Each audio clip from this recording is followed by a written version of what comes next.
And we're live. Welcome, everybody, to Professional Novice. My name is Ali Rizvi, and today I'm here with Kelly Carlin. So, Kelly Carlin, and hi, Kelly. How are you? Hi, Ali. I'm good. Yeah, it's been a while. It So has. let me just do this intro because I have to. So Kelly Carlin, as many of you know, is the only daughter of the legendary, comedic legend George Carlin. She's the author of Carlin Home Companion, which is a great book. She is an inspirational public speaker. She is a writer of books and screenplays. She's a radio host, podcaster, and a self-declared asker of big questions. She has a degree in Jungian psychology and in my opinion, just a really refreshingly unique perspective on life and living.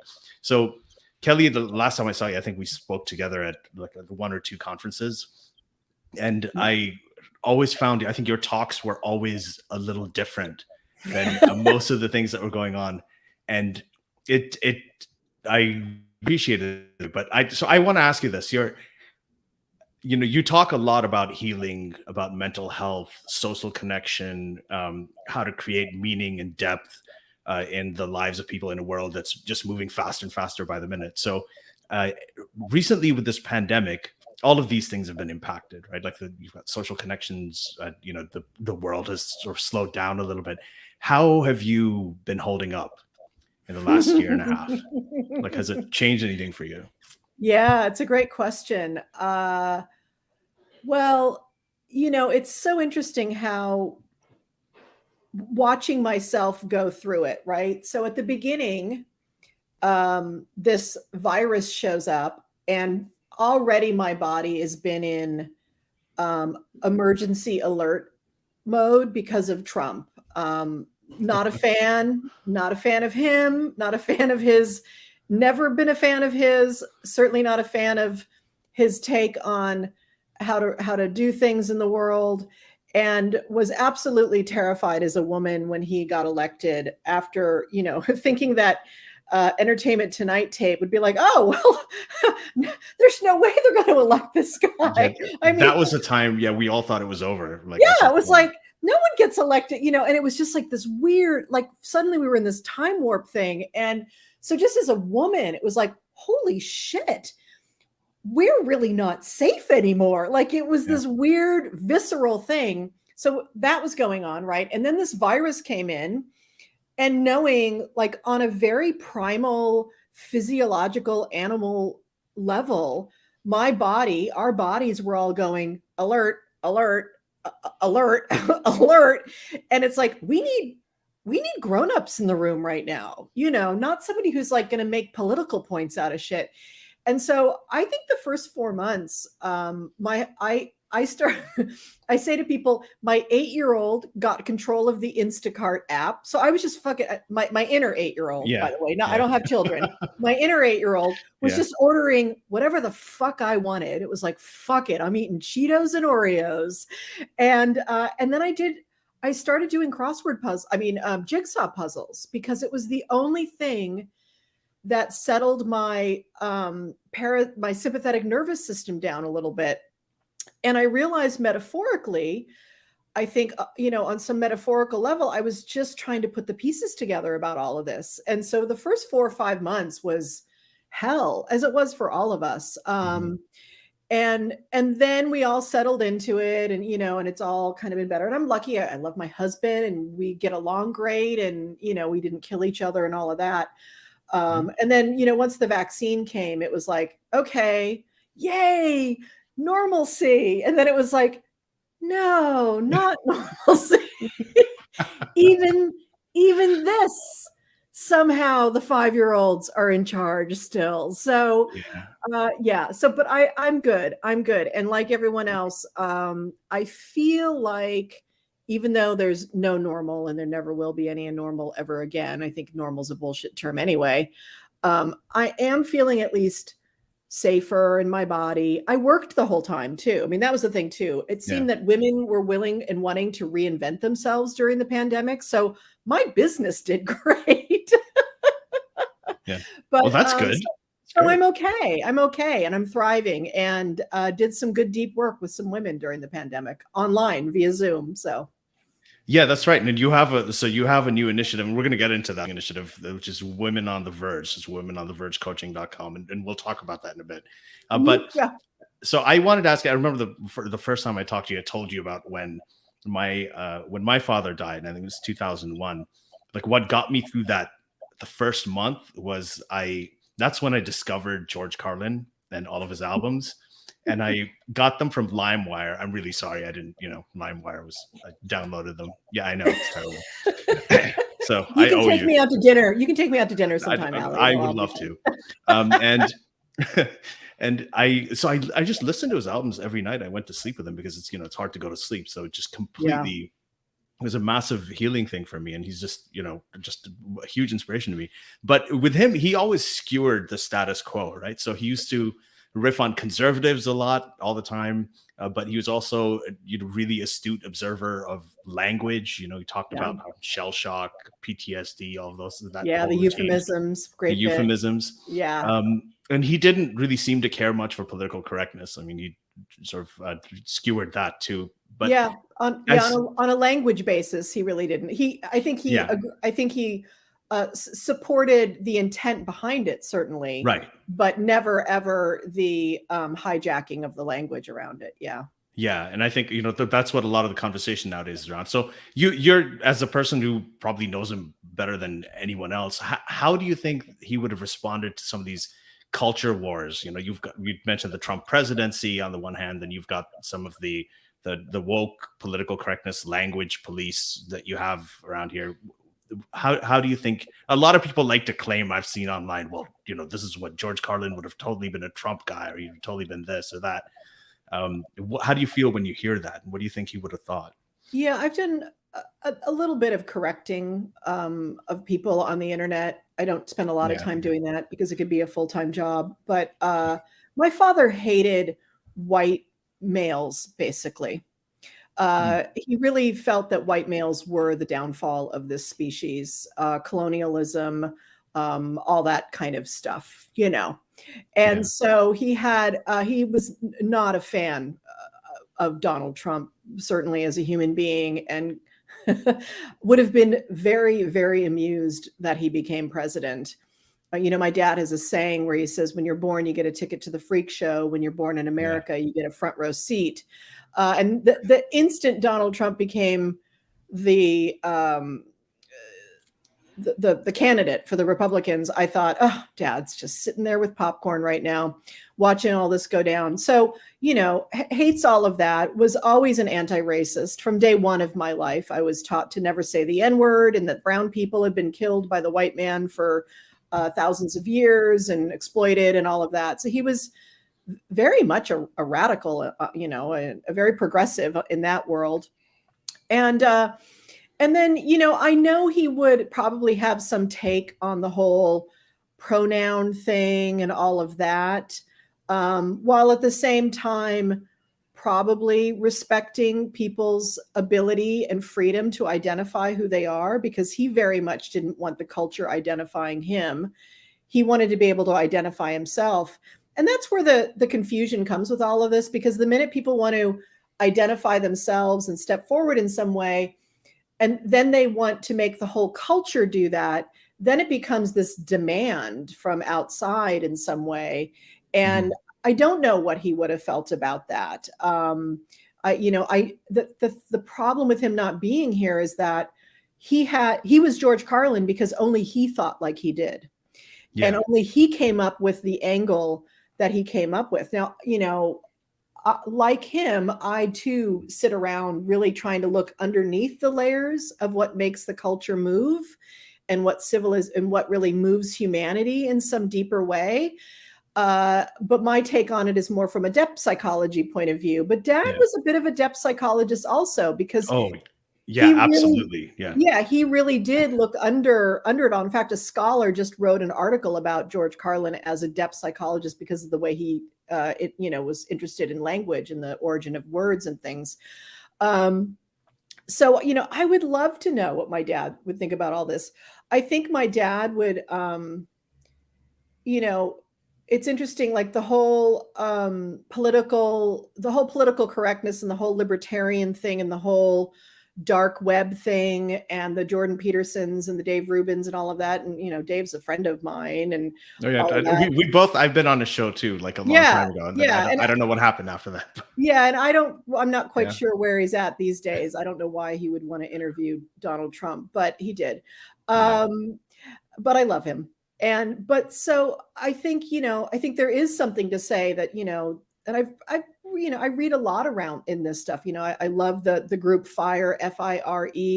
They are the people that fight for rights on campuses and education and things like that.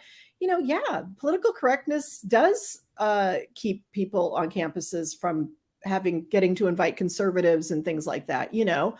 And people and professors are terrified of triggering someone now, you know. I mean, but that says more, I think, about the actual academic system and what's wrong with it than anything else, you know, that they're not protecting these people's academic freedoms like they should. And the whole tenure system and all that stuff. I just read a great article, I think it was in the New Yorker or Harper's, about it. But yeah, you know, Dad would have a great take on everything. But no matter what, I just let people know two things. My dad hated Donald Trump. My dad hated racists. My dad hated white supremacists. He felt militia guys were full of shit. And he would have been vaccinated because he believed in science or trusted science. I mean, believing in science is a stupid way to say it, but he trusted his doctors. He trusted in science. And, you know, he would have told people to stop fucking whining and get on with it. Yeah, he added, you know, when you mentioned the military, it's funny, like it's, you know, because everyone's support our troops, but he was actually like, it was actually kind of ballsy the way he used to go around and just talk about, you know, how his disdain for the military in a lot of ways. I mean, I'm Well, sure yeah, his I mean, it opinion really was is. more complex. It really is the military industrial complex, you know. I mean, Yeah. I mean, sure, you know, my dad owned a gun. My dad had a sawed-off shotgun in his house so that if some maniac fucking came into his house, he could defend himself. You know, he wasn't against self-defense, but we don't use the military for that. We use the military to exploit people and resources all over the planet. And like he used to say, you know, to go and, you know, who are the next brown people we're going to bomb, you know? He used to talk about that all the time. Exactly. And he would have seen all of this Donald Trump movement and all of this red meat to the base of the GOP. He would have seen it for what it is that white males are afraid that they're going away and that, you know, the culture is changing around them. And that's true, you know, and that's triggering some really primal fear for people. And, you know, and my take on it also is that fear that they're feeling is legitimate. And the more we shame them and the more we make fun of them for it, the less likely we're going to come together, because it would be like shaming a friend for being afraid of something. And, you know, I know people are like, oh, you know, you can't placate these people. And I'm like, I'm not talking about placating. I'm talking about meeting them where they're at on some level. And, you know, that I think is a much more interesting conversation. I'm not talking about the crazy white supremacists who want to fucking, you know, insurrect. And then these people, you know, they're desperate to make sense of the world. And where are they all day? They're watching Fox News and Facebook. So they're going to make sense of the world. I mean, you know, we know about confirmation bias. We know what it does. We all have it.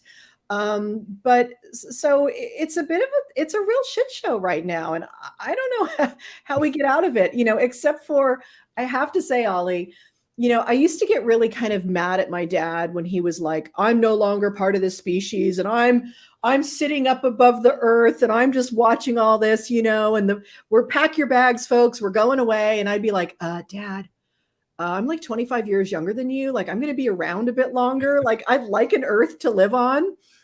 But I have to say that these last 5 years, I don't think it's cynicism so much for me, but it really is seeing the benefit of, if you can get this witnessing stance, and I really see it from a more detached, compassionate space, not a cut my heart off, you're on your own detachment. From that detached, compassionate space, I think much bigger global integral thinking can happen from that space when you're not down in the trenches in local politics. So I try to stay informed, but I really see that all of the back and forthing and all of the local politicking that goes on and all of the divisiveness we have is and always will be, as my dad would say, is what they want.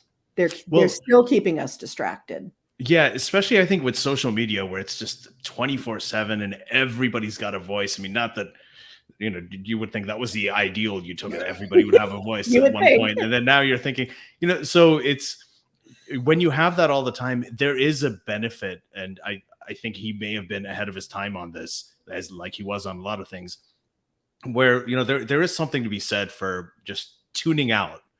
Yeah. You know, at least for a period of time and just watching. Like he used to like famously like just watching the shit show. He's in the and he had the news on all the time, Allie. I mean, he was a news junkie, but he used it to like, oh, that's happening. Material, write it down because I've got something to say about this. He had no stake in the game. That's the thing. That's, you know, that's kind of the artist's stance, right? Is you have to be willing to have no stake in the game to really speak the truth to everybody. Right. And that's a hard, terrifying position. And I think it was easier for him because psychologically for him, he was a latchkey kid. He basically raised himself. He had a mother who believed that the universe revolved around him, which is always a psychological thing for men. You know, they go on to be big success, you know, innovators and pioneers usually when they have mothers who are like, yes, you are a god. So not that he had the inflation of a god psyche or anything like that, but he really believed in himself and trusted himself and raised himself on the streets of New York in the 1940s. So with all of that confidence and courage, you know, feed that into the rest of everything. And here's a person who actually felt okay being an outsider to the whole world. Yeah, it definitely seemed like that. And it was very refreshing and actually inspiring for people to know that listening to him that, you know, this is something that you can do. All right. So you grew up in the comedy world, obviously, when you pretty much a little bit. Yeah. My dad was on the road. My dad that was his job. He was on the road. I grew up in his comedy world. I didn't hang out in comedy clubs. We didn't have comedians for friends. You know, we didn't have showbiz people hanging out. My dad was not a hanger outer with showbiz people. He hated that shit. Yeah. One-on-one conversations he'd go and do his work. He'd work things out at comedy clubs. He'd keep up on the comedy scene. But I didn't grow up. I didn't really meet a lot of comedians until he died, actually. And that's when Gary Shandling came into my life and Louis Black came into my life and Belzer and a couple other people who are still very close friends of mine, Paul Provenza. But I wasn't like, you know, hanging out with comedians all day. Yeah, but he's essentially like every comic alive right now says that their main influences, they talk about George Carlin and Richard Pryor. I mean, that's what they say. Yeah. And that those are their like the comedy, universal comedy gurus. And you know, you had a radio show. Do you still have that on Sirius XM? Or? I do. Yeah, you do. Yeah. And so that's cool. And you've interviewed you interviewed Robin Williams, you interviewed Eddie Izzard, like, you know, just some of my favorite people. Yeah. So a lot of people now say that this is a bad time for comedy because everybody's having to walk on eggshells. Everybody's offended too easily. There's talk about cancel culture.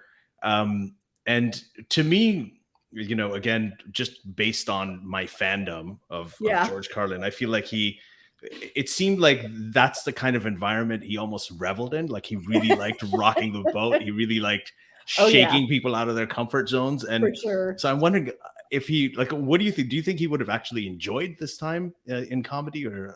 Gosh, you know, I don't know, Allie. Sorry, I'm asking you to speak too much. First of all, imagining, you know, my dad would have been 84 this year. Yeah. So he probably would have been retired by now. And probably just writing. He probably would have had like a YouTube channel or something. Who knows what he would have had. But you know, I don't know. You know, he kind of crossed all the lines already. You know, I mean, he did a whole bit about the N-word. He talked about how rape can be funny if you picture Porky Pig raping Donald Duck or something like that. I can't remember the joke, but something like that. you know, he found a way to step over those lines, and he really did believe that the comedian's job was to find the line and cross it, and then bring the audience with you. You know, he wasn't an outrage person to be an outrage person. He loved the art and the task of bringing logic to any topic and bringing people with him.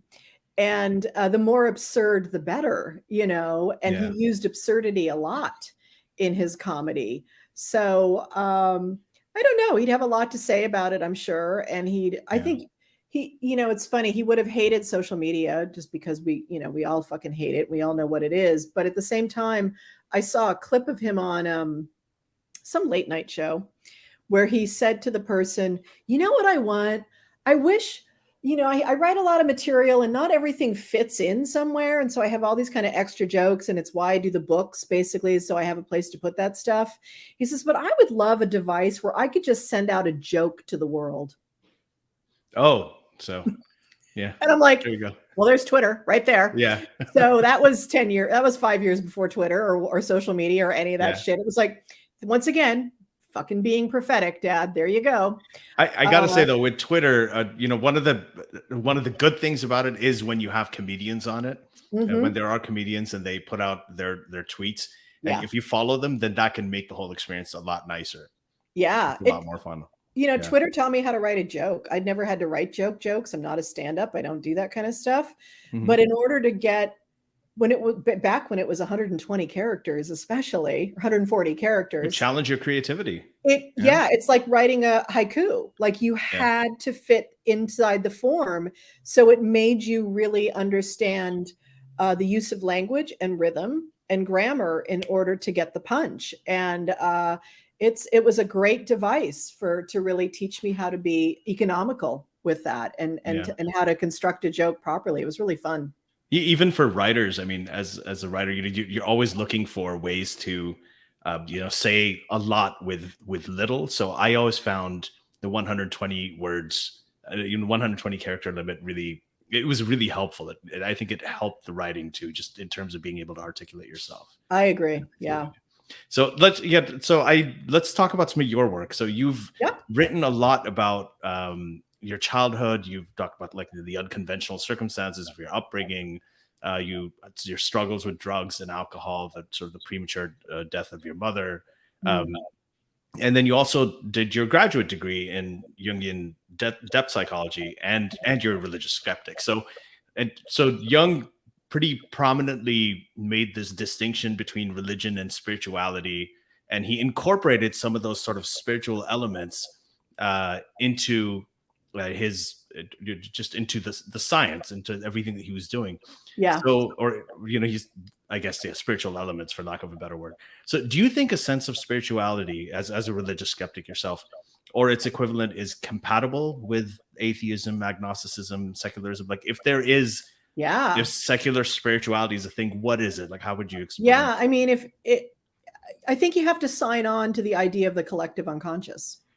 That we're hardwired for some sort of patterning that emerges through civilization, through symbol, metaphor, and myth.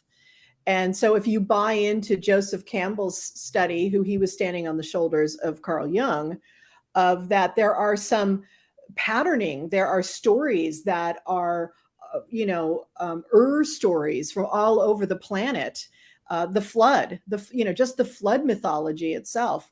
Every major civilization had some sort of flood mythology or understanding of a history where there was a large flood and all this kind of stuff. So if you sign on for that, then and that's where I say the yes for me, which is I have had experiences of the collective unconscious, studying literature, studying spontaneous symbology in our own waking dreams, sleeping dreams, patterns of civilization, all sorts of things like that. So if you believe in a collective unconscious, then we are hardwired for something. And I really do believe we're also hardwired for some sort of an experience of the numinous, which is something that Carl Jung talked about, which is this experience of the other, this other that is greater than our ego. So there's ego, our personality. We're moving around the world. How my personality shaped by all of my experiences, shaped also a little bit by my genetics and my ancestors and shit like that.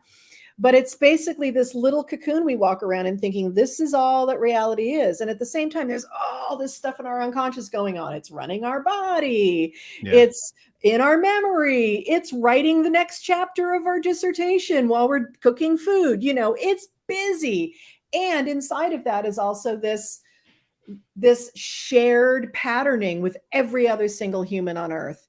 And so this experience of the numinous is this ego's encounter with something that is larger than it. That ego cannot wrap its head around, that ego cannot control, that ego does not understand.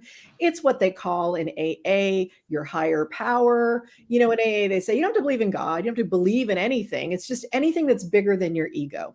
Mm-hmm. And I think that it's really healthy for humans to understand that ego should not be in charge of everything. Oh, yeah. Especially after the last 4 years. Yes, yeah. It's so limited, and we're all limited. We're all kind of doing this all the time. And so that's why I was fascinated, with Joseph Campbell originally, and then going to study depth psychology, because I'm fascinated with what other resources can we tap into when we learn to have a conscious relationship with our personal unconscious, which is a lot of what therapy is about, mm-hmm. and the collective unconscious, which is what art is ultimately about. But you can also do healing through, encounters with the collective unconscious too. And so my relationship with the other, the numinous, the sacred, whatever you want to call it, there's really no language for it. It's beyond language, mm-hmm. is real.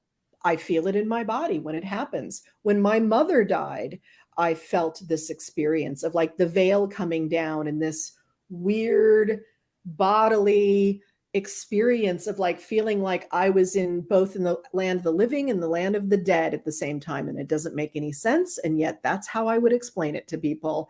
Mm-hmm. And so I walk around accepting that life is like that. Mystery. My dad called it the big electron. The big electron, yeah. But he also talked about the big mystery of life. We would always talk about the mystery because that mystery just means something that the ego cannot grapple with. It's too big. It's too much. It's too mysterious to it. And so when you're willing to have relationship with that, your life changes in some way. And I feel more resourced by it. And I feel like I'm actually belonging in a much bigger living experience than the one that just my compliant, educated, encultured ego lives through. Yeah. And I think one of the big parts of that, especially for, when we talk about secular spirituality, is exactly that your relationship with uncertainty or your relationship with the unknown is comfortable. Like, you don't feel like you may not have everything solved. You may know that there's something beyond. I think most of us know that there's a lot out there. The universe is vast. I mean, there's so much going on that we are unable to comprehend, but we don't necessarily need to make up the answers or fill in these little boxes just to satisfy ourselves. Just have a relationship with life. Yeah. That is all you need. Be present with what is. And if it is that moment when you're taking a hike in the woods and suddenly you feel like I'm here and every single tree around me is like connected to me, like that kind of an experience, that's a real human experience to have it, enjoy it. You don't have to make it, and here's the thing. This is what I love also about like integral philosophy. I'm sure you're read and Ken Wilber and all that kind of stuff. What I love about not much, but you should get into it, Ali. It's great. We can talk about it sometime. But what I love about his stuff is like he's got this developmental model around consciousness. And the way he talks about like an encounter with the numinous is, if you're a Christian and you have that experience, you would see it as Jesus or the Christ consciousness.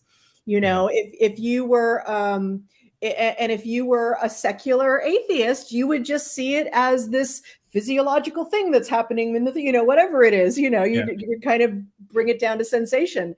And but then there's this other way of talking about it too, where there is this at oneness, this wholeness, and that's what Carl Jung was really talking about, was that healing was not a journey towards correction or fixing.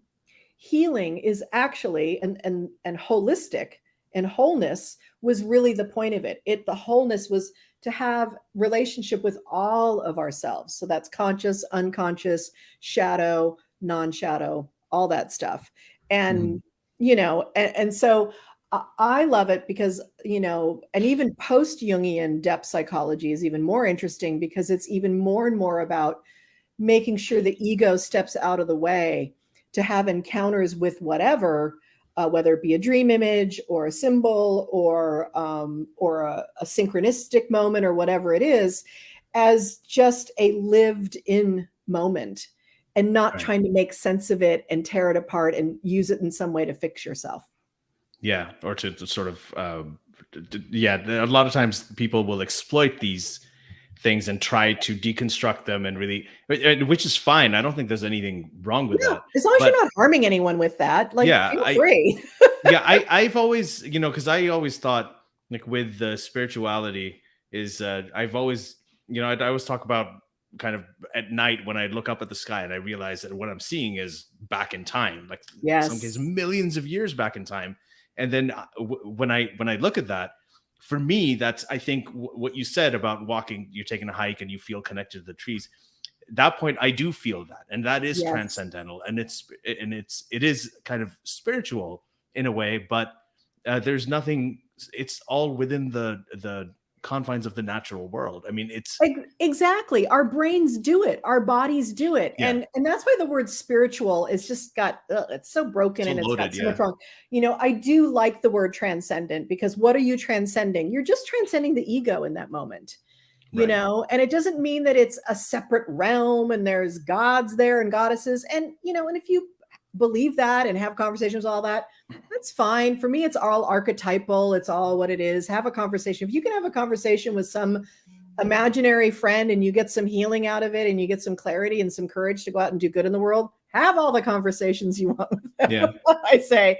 But it is a transcendent moment. It is this moving away from the personality and getting that, our ancestors, 10, 20, 30,000 years ago probably felt like that in a similar way all the time, because the ego hadn't really shaped itself psychologically in such a rigid way, because we were still part of everything. We were still part of the natural world. And we are still part of the natural world. We've just forgotten that. Yeah, I sometimes, that's exactly, I think that you nailed it there, because I feel like we miss when we're trying to look beyond this, and we try to become completely, just deny all of this and try to look for something out there supernatural. You miss out on these moments, like these connections with people. I'm saying, when I'm with my daughter, it's a spiritual moment. If I listen to a really great piece of music and I get lost in it, that's a spiritual transcendent moment. And we tend to sometimes forget about these things. We tend to not experience these because we're looking for something out there that isn't there. So that's why I think I'm really interested nowadays in secular spirituality. I like, Sam Harris has Waking Up. Which is a guide to spirituality without religion. And and the Buddhists warned about that, Ali, about they call it spiritual bypass. And you go to, if you ever find yourself going to a Buddhist retreat, and I'm a practicing Zen Buddhist. I love the Zen stuff. It's very much about real life body. There's no gods, there's no magic, none of that kind of stuff. I mean, some of the more esoteric stuff there might be, but it's really not about that. It's really about the mind shift and all of that. And spiritual bypass, you'll see people there who have got, the most crazy amount of chaos in their life, internally or externally. And they're there and they're just going to meditate it all away. And we're just going to give it to God and give it to the universe and all this kind of stuff. And it's like, no, you need to fucking sit in your shit and sit in life and be with reality. Hello. And learn to sit with the suffering. That's what Zen is about. Zen is not about fucking checking out. It's about being with everything. You know, Pema Chodron's a great teacher of this. All of her books are about, you know, what happens when things fall apart. You know, it's all about how the fuck do I sit with my own humanity? You know, I'm running a Buddhist abbey and, you know, I'm this spiritual teacher and all of this. And, you know, I have rage also. Yeah. You know? And so a lot of people are attracted to any kind of religion to like, save me from myself. Dear Jesus, save me from my suffering. Right. We're really, though, in the end, the buck stops here. Inside this mind, it's all in here. And it's all about mindset and perspective, you know, and so, you know, I would go to some of these retreats, these Thich Nhat Hanh retreats, which I loved his stuff. A little culty, not culty, but a little like, there's a couple people there were like all worshipy and everything. And I'm like, yeah, simmer down, people, simmer down. Well, I mean, that's the thing. You can take from it what works for you, and you don't have to, you know. No, you don't. It's not like an infallible religion or anything like that. Exactly. And you know, and that was the great thing about it, was you could take the teachings and immediately apply them to your life and have your own experience of them without having to buy into some sort of cult of personality. But people are looking for that, right? You know, some people are in search of the cult of personality. Mommy or daddy, please rescue me.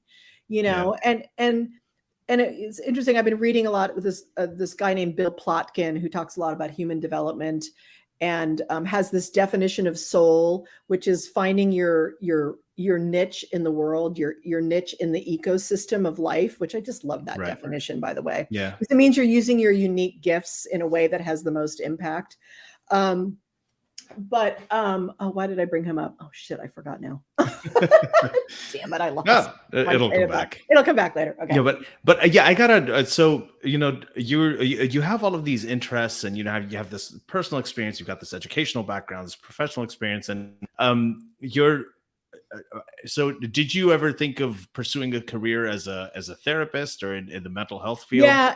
In order to get my master's, I had to be an intern for 2 years. And during that, I didn't go to Pacifica. That's where I got my graduate degree, Pacifica Graduate Institute. I didn't go there to become a therapist. I took their master's in counseling psychology because it was like a plan B. My dad's like, always have a plan B. Yeah. I really went there because, I mean, I almost took their mythology program. Like, that's where I went because I was a storyteller. I am a storyteller. I love the power of story and I wanted to tell my own story still at that point. But I went there and did that part because it was a plan B. I sat in the therapy room for about 2 years and knew I was not built for that work. I'm way too sensitive a person, too much triggering. I'm way too codependent. I had to clean up all that shit for myself. And I just wasn't interested. I felt like I'd been a therapist since I was 4 years old with my parents. And I wanted to be an artist, but I'm fascinated by the human journey. Right. I'm fascinated by how increasing consciousness in our lives. And I'm fascinated by transformation. I really am. And so the reason I wrote my book and did my solo show, A Carlin Home Companion, is because I think I needed myself to understand my own story. I was always asking myself, how did I get here? How did I get to be this person? How did this happen? And going back into my story was my way of being a detective and figuring that out. And then at some point, the thing I loved about doing a solo show was and then having to write a book about it, was you get really fucking sick of your own story. Yeah. And that's when you're ready for the next step of healing. So first you have to own your story and understand your origin story and your personal myth and how you got here. And then the next phase of kind of being a mature adult is then saying, all right, that's my story. And now what? Yeah. Like, yeah, I hear you, because, there's a tendency to somehow sort of latch on to your story, especially if there's and just look at everything through that point. And eventually, I think you're right. Eventually you get sick of it. You're like, how long am I going to just keep on dragging this thing around and not move on? And That's interesting.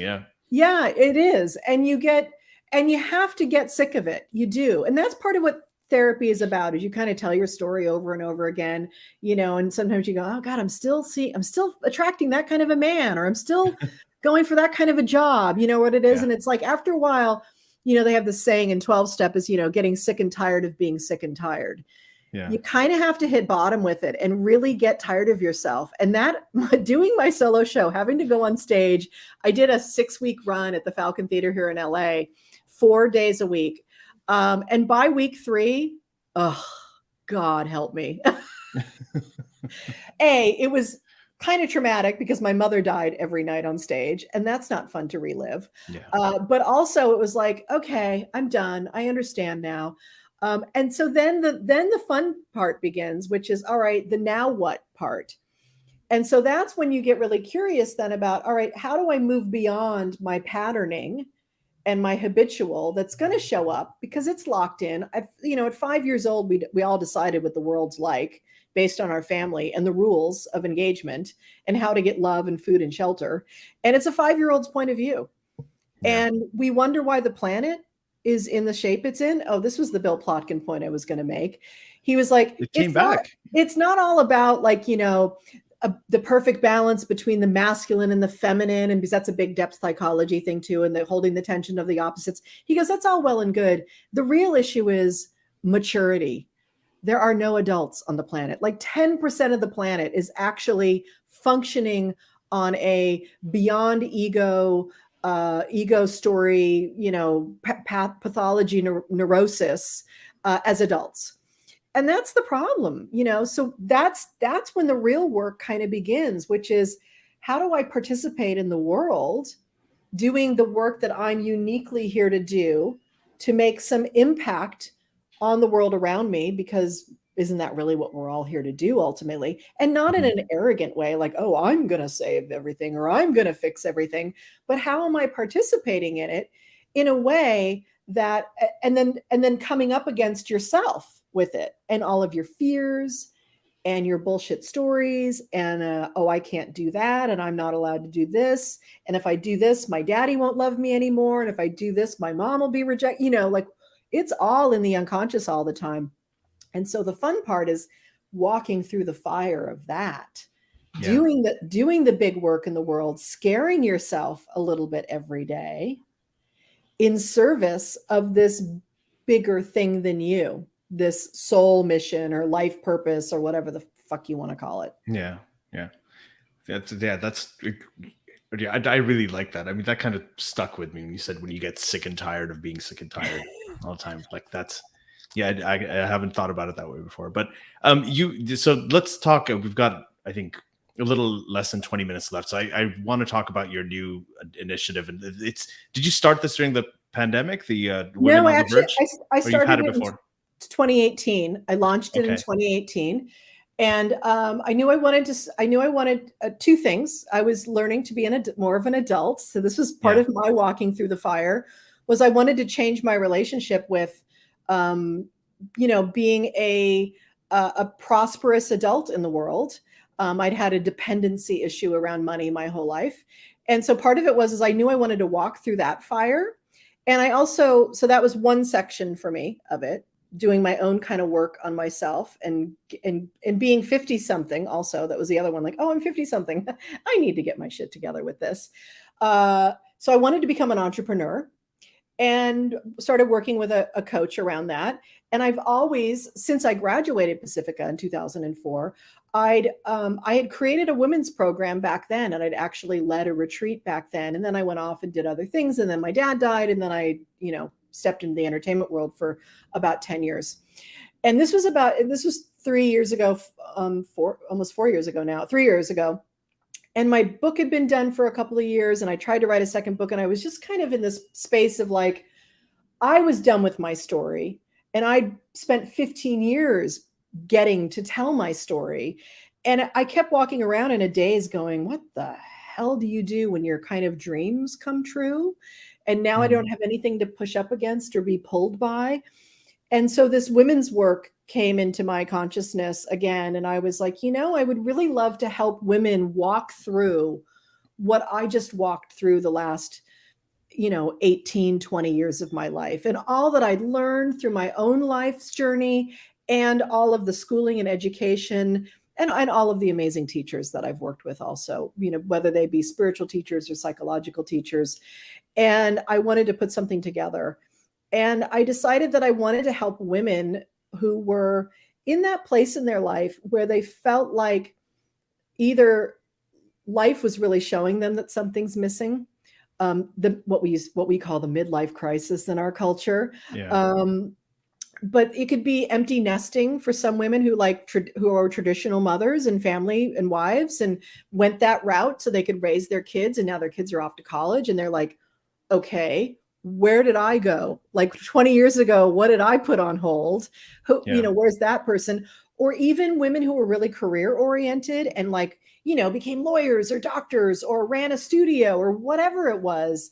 And they really lived that life, kind of what, we could call like the more masculine path, the career person. And they too have now come to a place where it's like, is this all there is? Really, this is it? The materialism, the consumerism, all of that, it's not filling up their insides. And for other women, it's just, they know they need a shift and they want to shift. They're feeling a calling. They're feeling something is calling them to do different kind of work in the world. Or maybe their art is finally calling them, or their creativity. But no matter what, they want a more authentic and more fulfilling and connected next chapter in their life. Mm-hmm. And so I've created this year-long program that helps them do most of it is about really learning to turn towards yourself, and not in a navel gazing kind of a way, but in a really productive, safe, nourishing way to really turn towards yourself for the first time and understand that it's time to put down the standards that you've been living up to internally and unconsciously, that most likely your family of origin first set upon you. And then certainly the culture sets upon you. And for women, the culture sets for us up a certain menu items you can have. For men, they have certain menu items they can have. And that's and that's it. And so it's really about examining those roles and relationships, and also helping them reclaim their unlived lives, their secret dreams, and being able to do some of the shadow work that we do in depth psychology, to sit with the parts of ourselves that we rejected so long ago. Robert Bly has this great poem this great essay called "The Long Bag We Drag Behind Us." And it starts from day one on planet Earth, right? When someone says no, or don't be this, or you're too much of that. And we start taking pieces of ourselves and putting them in this bag. And that's the shadow. That's what we call the shadow in depth psychology. The parts of ourselves that are rejected by the status quo, that make us unlovable and unacceptable. And so it's about pulling out our long, big bag and pulling out these parts of ourselves and really deciding what story have we lived up until now, but really now then turning, what story do we want to live forward? Yeah, it's, Robert, you mentioned Robert Bly. So this is the link to it. It's womenonthevergecoaching.com. Robert Bly, I think he wrote a book, and for some reason I can't remember the name of it, but it actually talked about men as well, how a lot of men during the Industrial Revolution. Oh yeah. When their fathers. He's the men's group guy that everyone makes fun of, right? The spiritual men guy. Yeah. But he's the one who's like, this is what the patriarchy's done to men. Yeah, it seems like because a lot of what you're saying with women, and I know this is for a women-oriented program, but a lot of these things, I think there are a lot of men who are struggling with these issues now too. And next year, I hope to be doing some live co-ed events, because I am moving into the co-ed sphere. But I had to get my system and my program and really understand what I'm doing with it. And actually, it's interesting because when I started the program, I kind of hodgepodged lots of things together, like, oh, and I did this and I did that and I did this. And I kind of put them all together and put women through it. And it's a coaching program. There's group calls and there's one-on-one coaching. So there's all these different layers of learning and processing. But what I've been doing the last 6 months is now really writing my version of it. I'm writing a book. I'm rewriting the whole program. I'm languaging it differently. I'm creating it my own context. I'm creating my own cutesy little terms and things like that. And once that's done, yes, you are absolutely right, Allie. I have so many men who talk to me or on my email list. They're like, hey, why aren't you doing this stuff with men? Because I'm on the verge and I need to figure out what the hell I want to do with the last 30 years of my life, or I'm burnout or this or that. And, and Ollie, I think really, we all have to, part of me is always torn with this work, because there is a part of this work that is about, you're doing your individual work in order to become more responsive to the collective in some way. Like, that's my dream ultimately, is to give women the courage to step up, to be the leaders they want to be in their communities, whether it's their families or their neighborhoods or their cities or their countries or this planet. But we're all here, right? We're all here to do this work. And I ultimately know that, and I really see where I want to go with this, because this has been on my mind for 20 years too, which is, we are facing an existential crisis on this planet. Right. How do we psychologically and emotionally stay grounded and sane enough to be the grown-ups in the room as the shit hits the fan? Mm-hmm. And that's my ultimate thing, is I want to create that school. Yeah. You've got quite a task ahead of you. Like you said, like you mentioned, in the last 4 years, no grown-ups in the room, and then the vaccine comes out and you're happy and still no grown-ups in the room. What are you doing? Well, yeah. And the thing is, there are good people doing this kind of work out there, but it's not in the mainstream culture.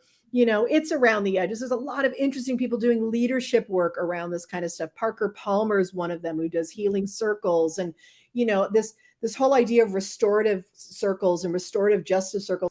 I mean, we're going to have to get back to the kind of the circle type of life, because that's how humans survived the Ice Age when we went through it 10,000 years ago. And, and humans will survive this climate crisis. But the numbers probably won't be there. So how do we help ourselves? And the pandemic was, for me, was a real wake-up call. Like, oh, my 8-year-old, like I said at the beginning, my 8-year-old was in charge of my Instacart app. Yeah. So how do I even walk through this? I live in California. There's no water.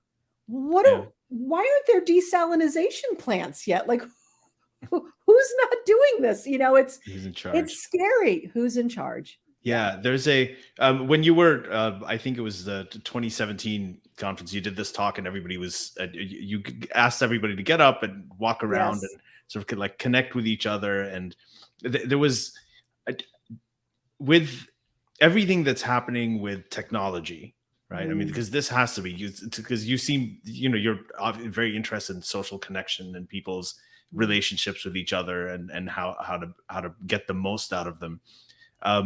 How do you view technology, and how, again, I'm also curious how George Carlin would have thought of this, and not that you're a spokesperson on his behalf on everything. I'm sure you get asked that a lot, but there's can we form those human connections through technology? Because especially when we're isolated, you've got the pandemic, everybody's starting to work from home.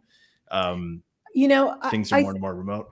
If the technology was not being used to manipulate us so much, yes, of course. Technology is neutral, right? Mm-hmm. You and I are having a very deep, meaningful conversation, and we are enriching and deepening our friendship and relationship, which started 5 years ago, the first humanist conference we were at, and we connected, right? Yeah. So we're deepening it through this, and people are watching us live and going to be watching the rerun of this, and they're going to feel a deepening connection. So that's all well and good. Same thing with Twitter and all the social media stuff. The problem is that there are powers that be that want your eyeballs and want your attention. Mm-hmm. Our attention is our biggest and most important commodity. What we focus on our minds on and spend time thinking about is the only thing we ultimately have control of. And it is completely about our experience here on the planet. And so when people start hijacking your attention and your awareness, then we're in trouble. And that's why we're in so much trouble, because both mainstream media and social media, their whole job is to get your eyeballs. And it's all about capitalism in the end. It's all about advertising. It's all about making money in the end. So as long as those two things are connected, we're pretty screwed around the technology part. But we also know that during the pandemic, this technology here saved our lives. I mean, whatever little bit of connection we could have, we had it at least here. And after a while, we were like, yeah, this isn't it. Because then when we got to socially distance on our lawns with our friends and we were all 12 feet apart on the front lawn, it was like, I don't care if you're 12 feet apart. Oh my God, I'm just in the presence of another human being. We are social creatures. We are hardwired. We are monkeys. Remember that. We are monkeys. We are apes. We are used to being with each other and going through our hair and eating each other's insects. We're not that far away from that. So it's so essential. So, technology is an amazing thing. It's part of the miracle of human consciousness, right? I mean, all this stuff's amazing. My dad was 2008. My dad got the first iPhone. He loved this shit. He was an early adopter on everything. He loved it. But I would have loved to hear his rant about social media and technology, because he would have taken it down just like, and that last concert, the second to last concert he did, that Modern Man rant. Oh, right at the beginning. Yes. Yeah, that's a classic. It was incredible. It's amazing. And it's his beginning to like really say to us, oh, I'm a modern man. And then he just goes into it, all the ways in which we have fit into how we connect and how we feel good about ourselves and how we matter in some way. And it's all done through the technology language, right? So he was already playing with that idea. And he would have seen it, I think, for what it is. It is a miracle of science. It is a miracle. And yet, just because we can do it doesn't mean we should. Right. Because if there aren't adults in the room and there are 5-year-olds, I mean, it's like this new robot thing I just saw on social media. It's like, oh yeah, get a robot in your house. What is it doing? It's documenting every move you make and everything you're doing. Is this a good idea? Yeah, and there is. I mean, these things are on. Like, there's times when I've just been talking about something and I'll go up and I'll get ads. I mean, this happens to everybody because it's somehow listening. I don't know what's going on. Allie, it's freaky. Like, I will go on and we'll talk or whatever, and then I'll go on the internet and Amazon will have like a George Carlin DVD for me. And I'm like, what the fuck? Fuckers. I know. Yeah, I should probably buy that instead of LimeWire. But, that's the thing. Yeah. There's, I have everything that I still listen to a lot of George Carlin. I mean, now there's clips on YouTube and it's incredible. Yeah. Everything is still so relevant. Something happens like this Texas ruling on abortion, and then boom, there goes the abortion one up. That abortion rant that he did, that was phenomenal. I mean, that shows up. Climate change, when you talked about how the earth is going to be fine, it's us. The people are fucked. Yes. Yeah, the people are fucked. It's not the whole. It's always so relevant. But it is. It is. And we're really excited because, Judd Apatow is doing directing a 2-part documentary. I'm an executive producer on it, and it'll be on HBO in 2022. And I was wondering about that because I read about it, I think, a couple of years ago. I knew that we started doing it. Of course, we greenlit everything in February of 2020. And of course, something happened, but so, but we've been shooting, and they're getting near the end of the shooting and all of that. And I'm super excited about it. Because when we brought Judd up on, I said to him, my only ask is that I learned something about my father that I never knew. Did you?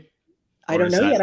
I haven't seen anything. I'm hands off. I'm just, I'm just like like I help them connect to things, and I rub, yes, we can do this. Yes, that, this person, that, but they're completely in charge of the editorial part of it. And Teddy Leifer is the producer who produced the Academy Award-winning documentary Icarus, which is about cycling and drugging. Yeah, yeah. And oh my God, it's one of the best documentaries we've ever seen.